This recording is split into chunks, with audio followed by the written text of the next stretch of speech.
Hola jóvenes, muy buenas tardes, muy buenos días, depende de la hora en que estén viendo este video. Pues como había quedado con ustedes, pues yo quedé con algunos de ustedes, ¿verdad? En hacer claridad sobre algunas, ¿cierto? Algunas respuestas de lo que era el taller para que hubiera cierto tipo de retroalimentación. Y también vamos a ver algunas preguntas del parcial, ¿verdad? Entonces vamos a ver cuáles eran las respuestas y por qué, siendo el caso. Vamos a comenzar con el taller de laboratorio de química clínica. En ese taller no fueron unos resultados muy buenos. Yo siempre les dije que yo estaba a disposición de ustedes para ayudarles, para asesorarles, pero yo no entiendo a veces ustedes por qué no hacen ayuda de eso. Y se supone que para eso son las asesorías, ¿verdad? Si usted de pronto tiene una duda muy puntual sobre alguna respuesta, sobre algo en específico, pues yo siempre he estado a disposición de ustedes, ya sea por correo electrónico, que cuando me ven por allá por la oficina. Inclusive, algunos me han escrito por WhatsApp y yo les respondo por WhatsApp. Entonces vamos a ver lo siguiente.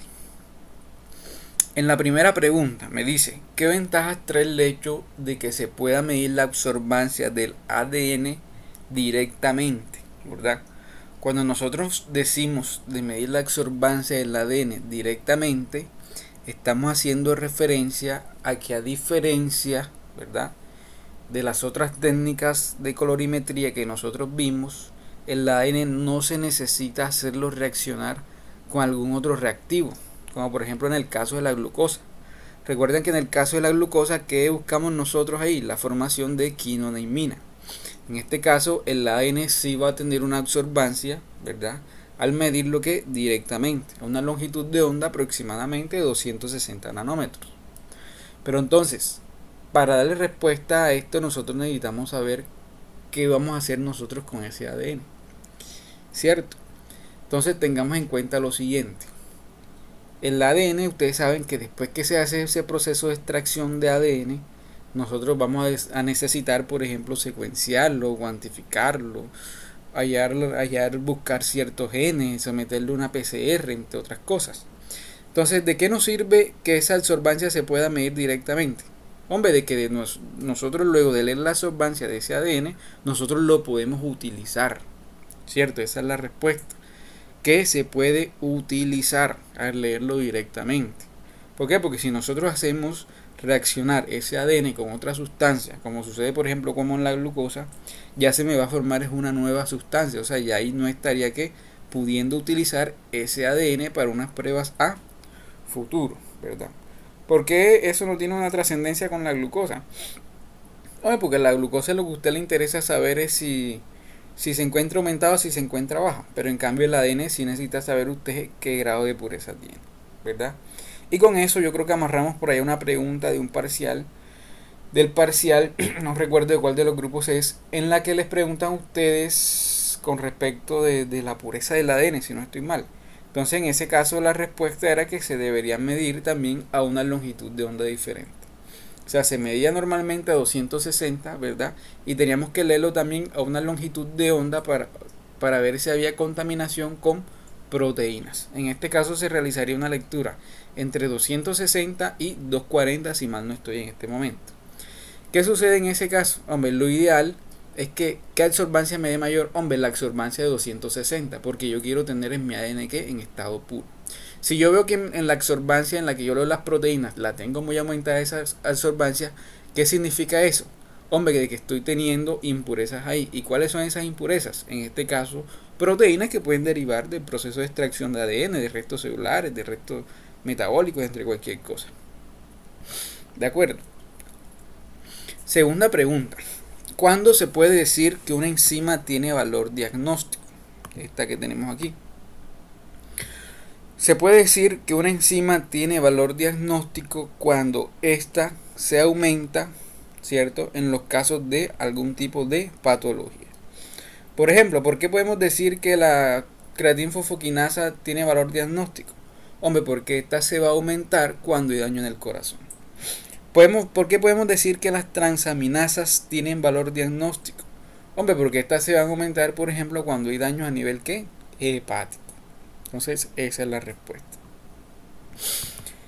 Describa la forma en la que Beer y Lambert de forma independiente establecieron sus teorías sobre la espectrofotometría. Hombre, esas relaciones que Beer estableció que la absorbancia es directamente proporcional a la concentración, mientras que Lambert me estableció que la absorbancia va a ser directamente proporcional a ¿qué? Al paso de la luz. Esa era la respuesta. En este caso creo que hay algo relacionado con una pregunta así en uno de los dos parciales, entonces de igual forma, en la que mostraban el símbolo de la proporcionalidad, absorbancia directamente proporcional a la concentración y absorbancia directamente proporcional al paso de la luz. Inclusive esto también lo vimos en clase, recuerdan la fórmula que yo les mostré, absorbancia es igual concentración por paso de la luz por absortividad molar. Diga al menos dos técnicas de laboratorio excluyendo el área de química clínica o bioquímica clínica, prácticamente lo mismo, y hematología en la que se utilice la espectrometría. Ahí me podían hablar, por ejemplo, de técnicas inmunológicas, como por ejemplo la ELISA, ¿verdad?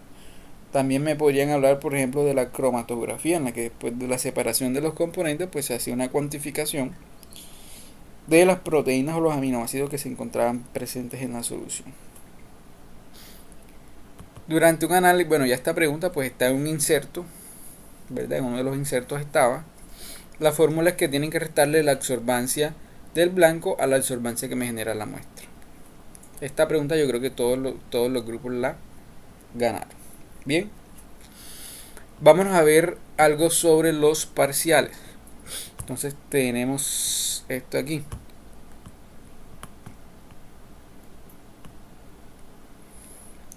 Vamos a ver uno de los parciales de laboratorio.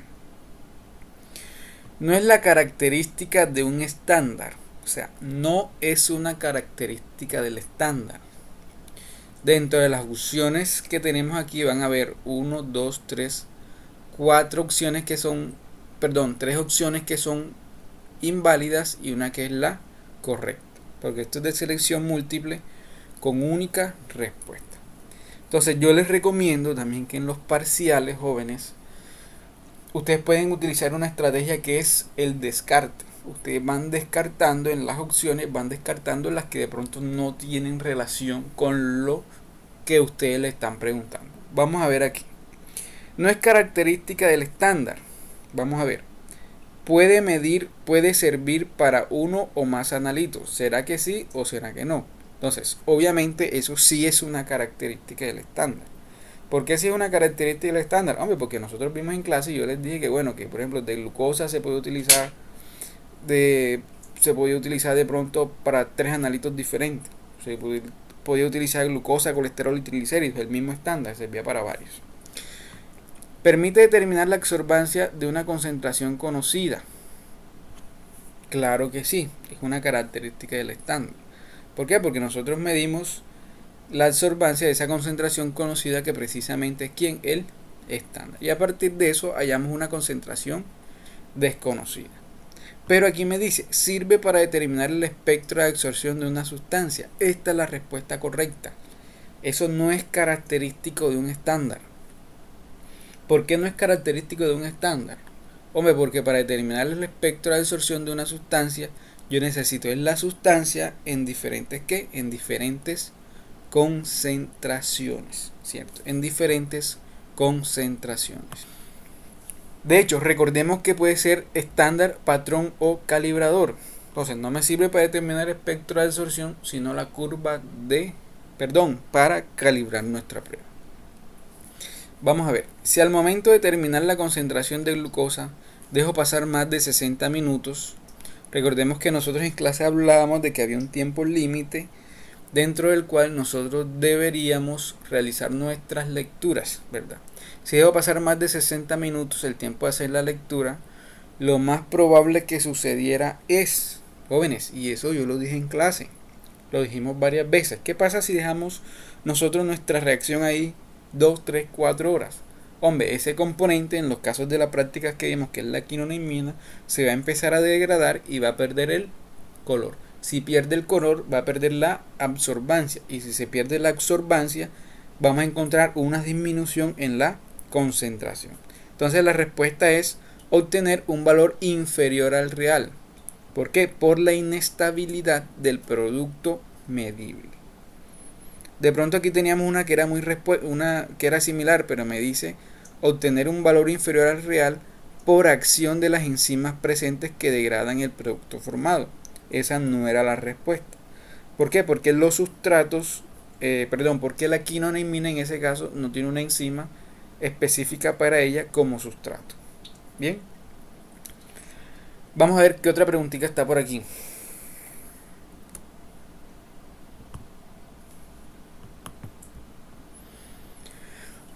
Con respecto a las características de la abeta-lipoproteinemia, seleccione la respuesta correcta. Esto hacía parte de un documento de aproximadamente unas 8 horas que yo le mandé para que lo revisaran y lo estudiaran. Entonces, la beta-lipoproteinemia es un trastorno característico que es, digamos que, antagónico a lo que vienen siendo las dislipidemias. Si en las dislipidemias nosotros hablamos de aumento de las lipoproteínas, en esta abeta lipoproteinemia hablamos de una disminución o ausencia de producción de kilomicrones, proteínas de muy baja densidad, proteínas de densidad intermedia y proteínas de baja densidad. Esa era la respuesta correcta. Esto que dice aquí, el defecto radica en una deficiencia de la proteína de transferencia microsomal. No. Hay un aumento plasmático del colesterol total a expensas de las... No, porque aquí estamos hablando de aumento. Bien. Pues sí. No, mentira. Aquí también pues el defecto radica en una deficiencia. Sí, esto es cierto también. Entonces si de pronto ustedes pusieron A y B y de pronto si pusieron A, que son las respuestas más, digamos que alguna de esas dos se les pudo haber valido. Bien. Pero la mayoría se confundió y lo que puso fue que hay un aumento plasmático del colesterol total. Y recordemos, si ustedes leyeron el PDF, eso no es por un aumento, sino por una disminución. Siguiente pregunta. Se tiene que un ácido graso es una biomolécula de naturaleza lipídica, formada por una cadena hidrocarbonada. Recordemos qué carga tenía esa cadena hidrocarbonada. No tenía ninguna carga. Era que algo apolar, ¿cierto? Que podía ser de diferente longitud y podrían variar el número de átomos. Que tiene las siguientes características, excepto por... Entonces la respuesta correcta es aquí. La presencia de un grupo carboxilo hidrofóbico en su extremo, ¿cierto? Recuerden que ese grupo carboxilo no era hidrofóbico, sino que hidrofílico. La parte hidrofóbica es la parte de la cadena hidrocarbonada.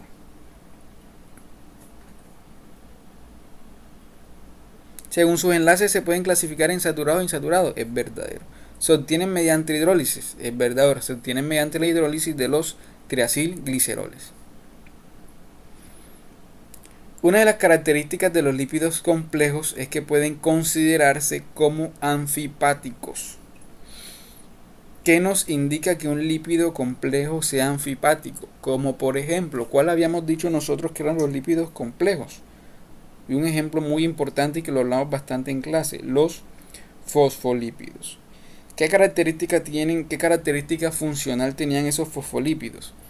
Hombre, que eran componentes de las membranas celulares. ¿Y eso qué implicaba? Que el grupo fosfato iba a tener una parte que polar, ¿cierto? Con carga, que iba a ser hidrofílica, y van a tener una parte que era hidrofóbica. Vamos a ver qué nos dice aquí. Poseen en su estructura un polo positivo y uno negativo. Falso. Poseen en su estructura una porción polar y una porción apolar. Verdadero. Una porción polar y una porción apolar, ¿verdad? Uno con carga y uno sin carga.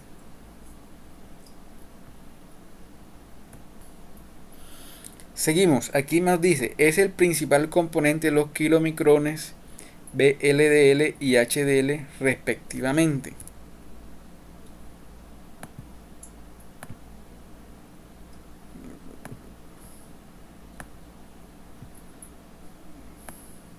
Entonces, jóvenes, esto también lo hablamos muchísimas veces en clase. Entonces, ¿qué es lo que más tienen los kilomicrones? Los decíamos, los triglicéridos, ¿verdad? Lo principal componente de kilomicrones es triglicéridos. Entonces aquí ya ustedes podrían descartar proteínas, descartemos proteínas. Colesterol, descartemos colesterol, porque ya sabemos que lo que principalmente tiene un kilomicrón son triglicéridos. El VLDL, ¿qué tendrá el VLDL? Recordemos que el VLDL le sigue aquí al kilomicrón. Entonces también podemos hablar que el kilomicrón y el VLDL sus principales componentes, ¿cuáles son? Los triglicéridos. Entonces ya aquí descartamos esta, y ¿cuál nos queda? La respuesta correcta, que era la B. Triacilglicerol, kilomicrón, VLDL, triacilglicerol, y el HDL, proteína, que es su principal componente. Vamos a ver qué más tenemos por aquí. La apoproteína C3 es una proteína codificada en el gen ApoC3 y es un componente de las lipoproteínas de muy baja densidad. Por tanto, ante un aumento en la expresión de este gen y teniendo en cuenta la función del ApoC3, podríamos encontrar. Entonces recordemos, jóvenes, que nosotros por allá en clase, en una diapositiva, había una tablita en la que vimos que la función del ApoC3 era una función antagónica al ApoC2, ¿verdad? Mientras el ApoC2 me activaba la lipoproteína lipasa, ¿qué iba a hacer la ApoC3? Hombre, la iba a inactivar. Si yo inactivo la lipoproteína lipasa, voy a digamos que a disminuir ¿qué proceso? El proceso de hidrólisis de los triacilgliceroles. Y si yo no hidrolizo los triacilgliceroles, estos se me van a ¿qué? A aumentar en circulación, que es la A, ¿verdad? La respuesta correcta aquí es la A. Disminución de los triglicéridos en circulación, no, ¿verdad? Porque aquí hablaríamos de ApoC3, aumento en la expresión de ApoC3. Aumento de la actividad de la lipoproteína lipasa, tampoco. Ahí estamos hablando de quién, de la función de la ApoC3. La respuesta correcta es la A. Otra pregunta. La glándula tiroides es la encargada de secretar hormonas reguladoras del metabolismo. Siendo así, el hipotiroidismo es una enfermedad que se caracteriza por la disminución de la actividad funcional de dicha hormona. En el hipotiroidismo es común encontrar hiperlipidemia mixta, principalmente debido a, eso lo hablamos en clase también. ¿Por qué en el hipotiroidismo hay dislipidemia? Hombre, porque se disminuye en la síntesis de los receptores de LDL y de lipoproteína lipasa. Y si no tenemos esos receptores, no vamos a poder ingresar la LDL al hígado y tampoco vamos a poder hidrolizar los triglicéridos que se encuentran en circulación. Esta.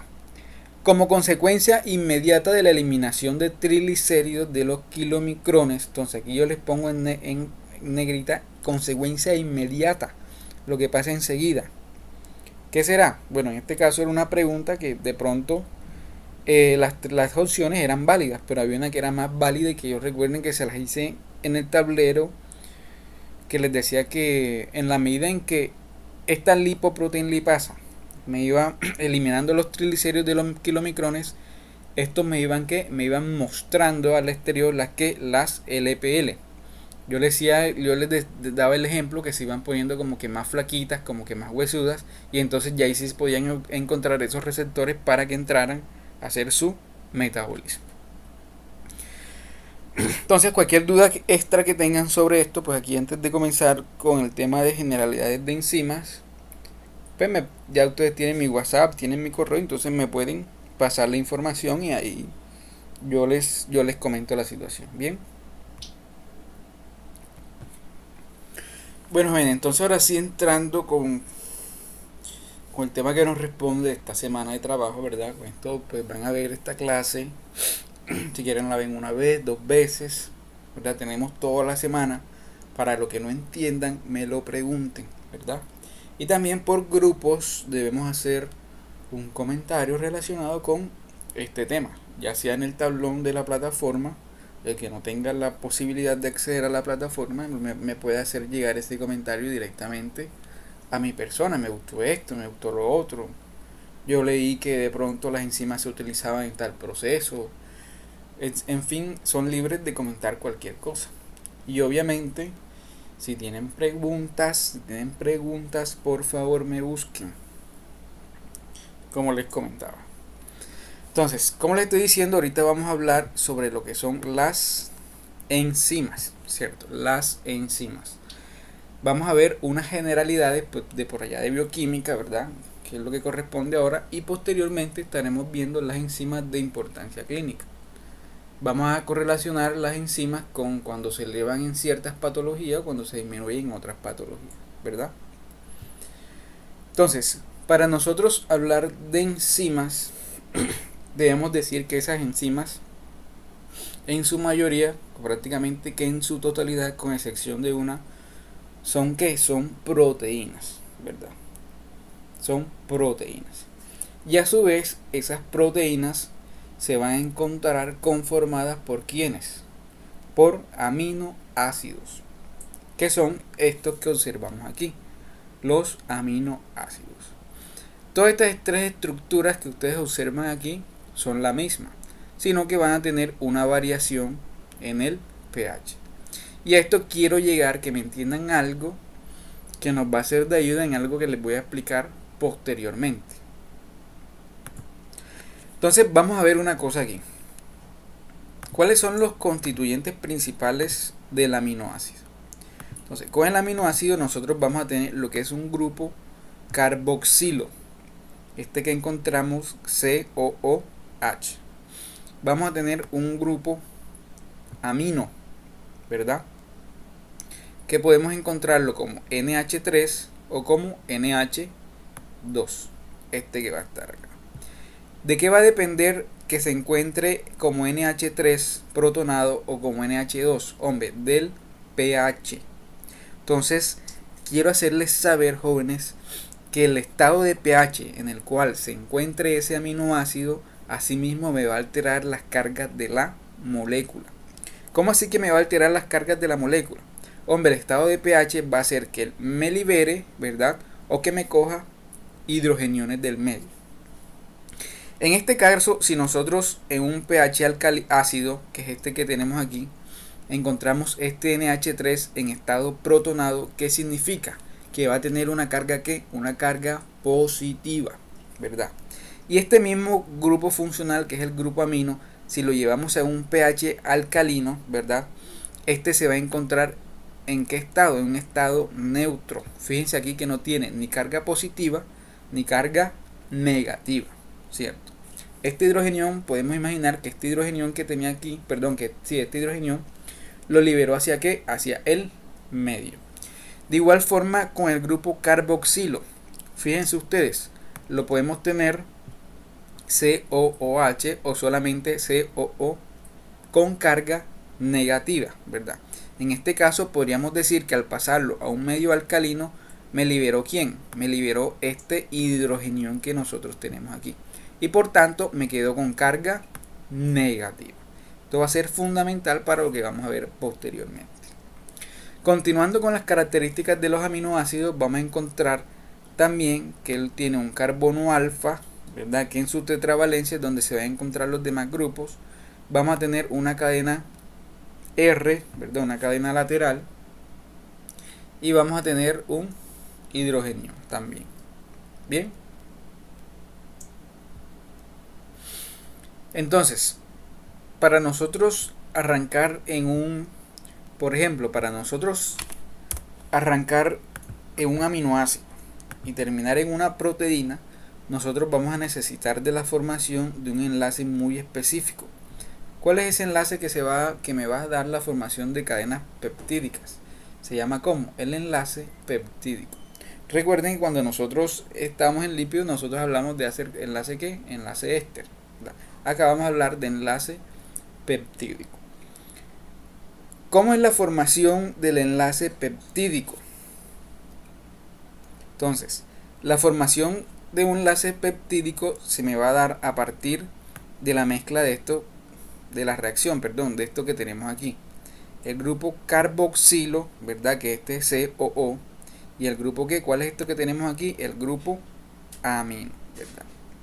Entonces, en esos grupos funcionales que vamos a tener la formación del enlace peptídico.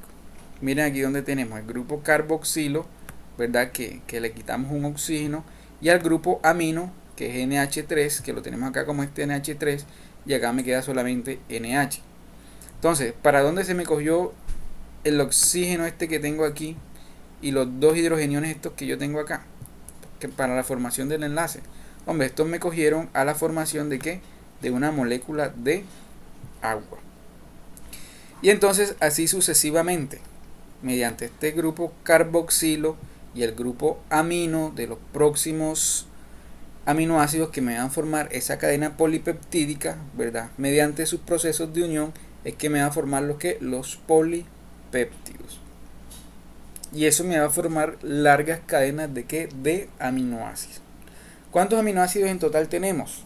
Tenemos muchísimos, ¿cierto? Tenemos cientos de aminoácidos. Pero solamente 20 aminoácidos son los que me van a poder formar las proteínas, ¿verdad? Y según sean las características de esos aminoácidos que me estén formando las proteínas, así pues obviamente va a ser que la característica final o la función final de esa proteína que se me va a ir formando. ¿Qué otro dato interesante les puedo comentar sobre estos aminoácidos?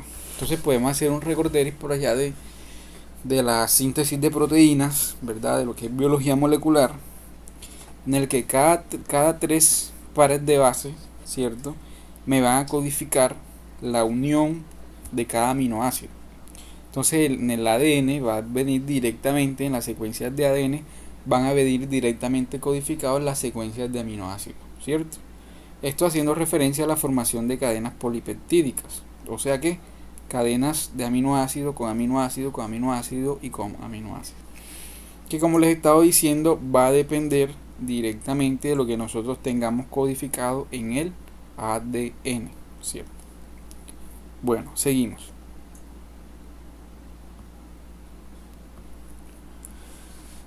Entonces estas proteínas, ¿verdad? Van a contener unas estructuras, ¿cierto? Unas estructuras que le van a poder dar una distribución espacial a ellas, o sea, una distribución, digamos que en 3 dimensiones en el espacio. ¿Cuáles son las estructuras de estas proteínas? Van a tener una estructura primaria, secundaria, terciaria, ¿verdad? Y esas terciarias, a partir de esas terciarias, algunas proteínas ya pueden tener también una estructura cuaternaria, que viene siendo una estructura muchísimo más compleja.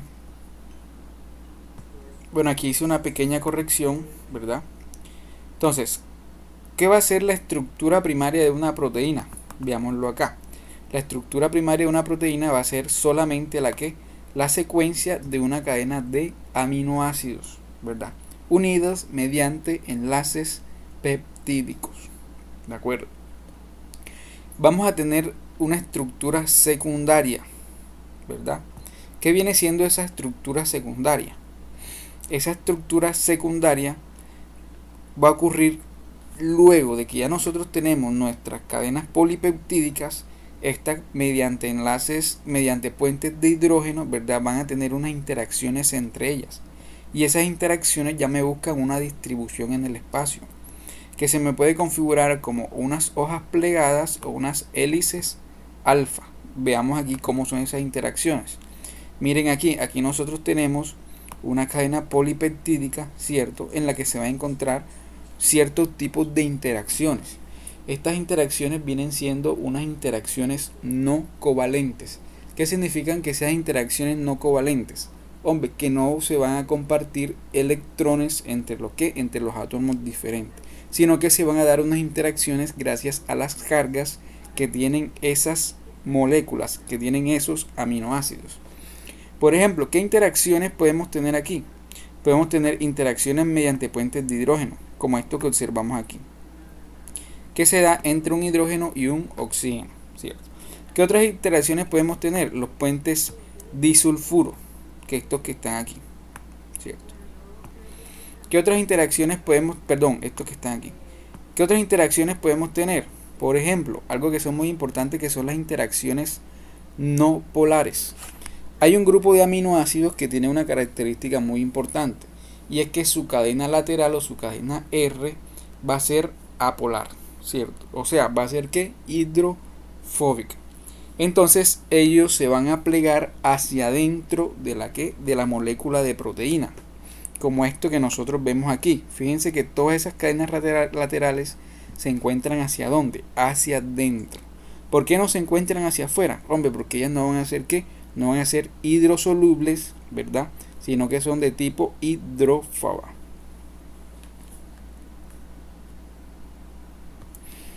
Veamos por acá, ¿cierto? Entonces, luego de una estructura secundaria, ¿cierto? Que se da, ¿verdad? Mediante los enlaces o puentes de hidrógeno entre los grupos carbono y los grupos amino. Entonces, el carbono, el oxígeno del grupo carbonilo y el hidrógeno del grupo amino. Ya nosotros vimos que es un grupo carbonilo y vimos que es un grupo amino, ¿verdad? Vamos a tener la estructura terciaria. Ya esta estructura terciaria va a ser gracias a los puentes de ¿qué? A los puentes de disulfuro, que son estos que vimos aquí ahorita, puentes de disulfuro. Ya eso me va a establecer una estructura terciaria de la molécula. ¿Qué viene siendo esa estructura terciaria de la molécula? Hombre, no viene siendo nada más diferente de ¿qué? De la unión de hojas plegadas, ¿verdad? Con hélices alfa. ¿Cierto? ¿Qué es la estructura terciaria? Hombre, que mediante puentes de sulfuro yo voy a pegar hojas plegadas con hélices alfa. Y eso me va a dar una ¿qué? Una estructura de pronto un poco más organizada y una estructura un poco más ¿qué? Diferencial. ¿Por qué? Porque mientras nosotros hablamos de los enlaces de hidrógeno, es apenas para formarme la hélice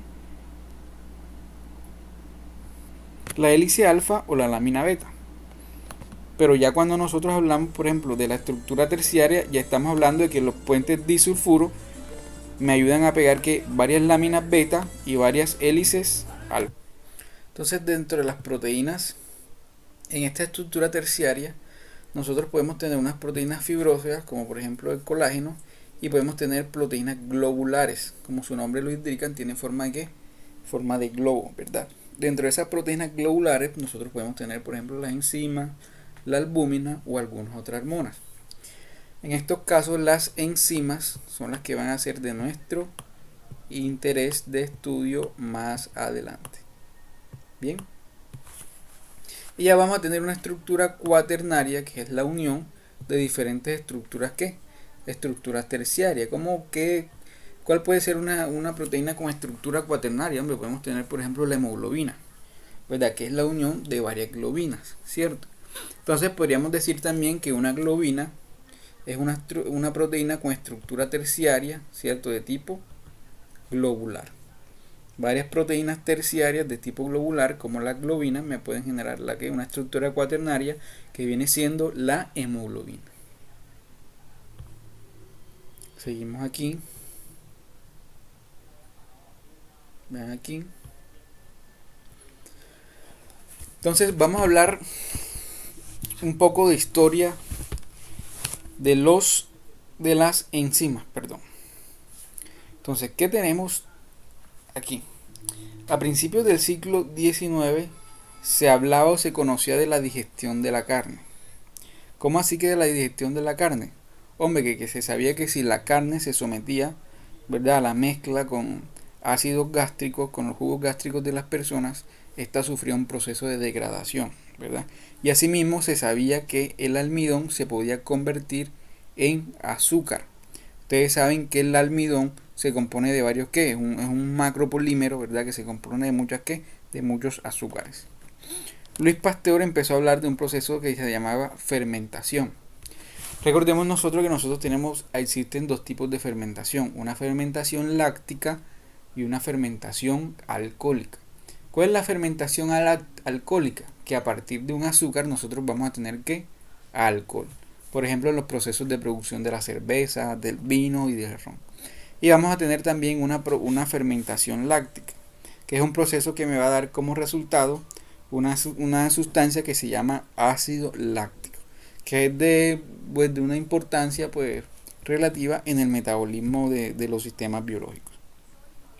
Pero vamos a ver que en ese tiempo Luis Pasteur le llamaba a este proceso de fermentación fuerza vital, ¿cierto? En ese tiempo no se hablaba específicamente de enzima, sino que se decía que eso era una fuerza vital. ¿Por qué se decía que eso era una fuerza vital? Hombre, porque él pensaba que las levaduras directamente y propiamente ellas eran las que me realizaban ese proceso de fermentación. Posteriormente, con estudios que también fueron en levaduras, ¿cierto? Fue que se llegó al término de enzima. ¿Qué viene siendo, qué viene significando ese término de enzima? Eso viene de una palabra griega que me va a significar en levadura. Vean cómo está correlacionado todo. Entonces, el estudio de las enzimas derivó inicialmente ¿de quién? Del estudio de estos procesos de fermentación con la ayuda de levaduras. Y ya posteriormente, en los años de 1907, ¿cierto? Hace más de 100 años, un científico ganó un premio Nobel de Química. ¿En qué consistía ese premio Nobel de Química? Por sus investigaciones bioquímicas y el haber descubierto la fermentación libre de células. Entonces, al nosotros hablar de fermentación libre de células, ya no estamos hablando de una fuerza vital, sino estamos comprendiendo que existen unas sustancias que son sintetizadas por estas células, en este caso las las levaduras, que son las que me llevan a cabo esos procesos.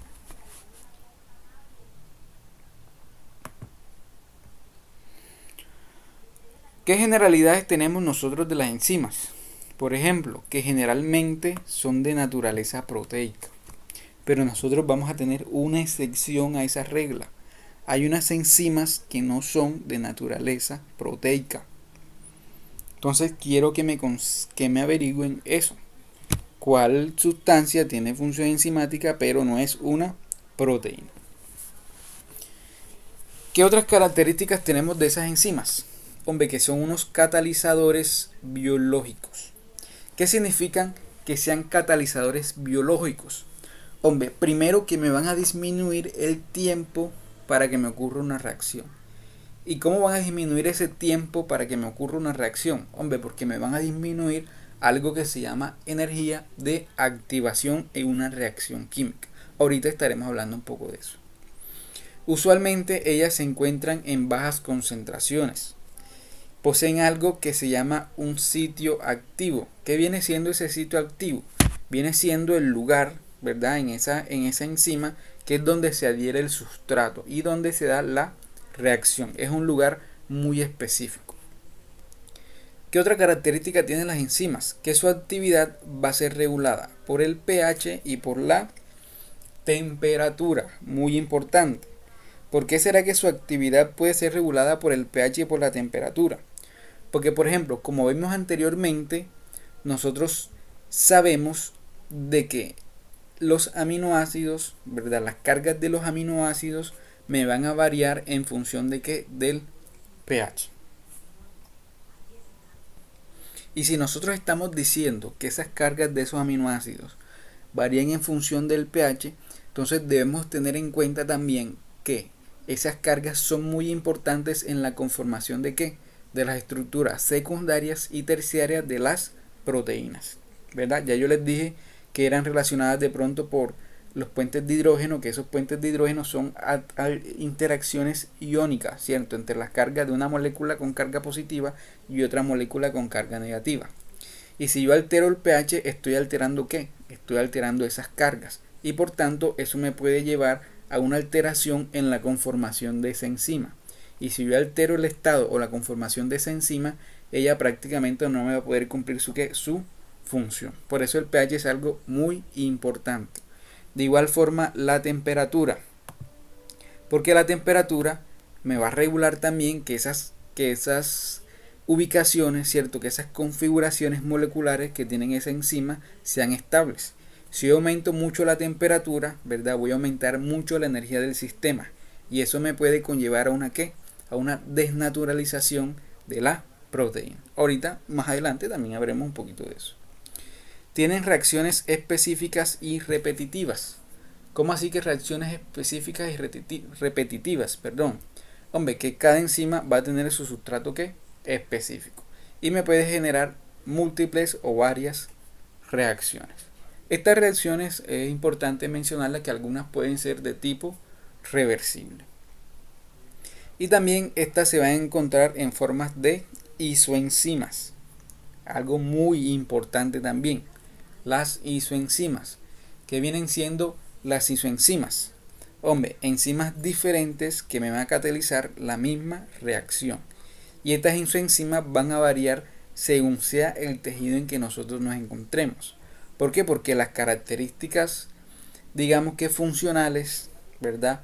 El entorno y el pH en los tejidos puede variar mucho.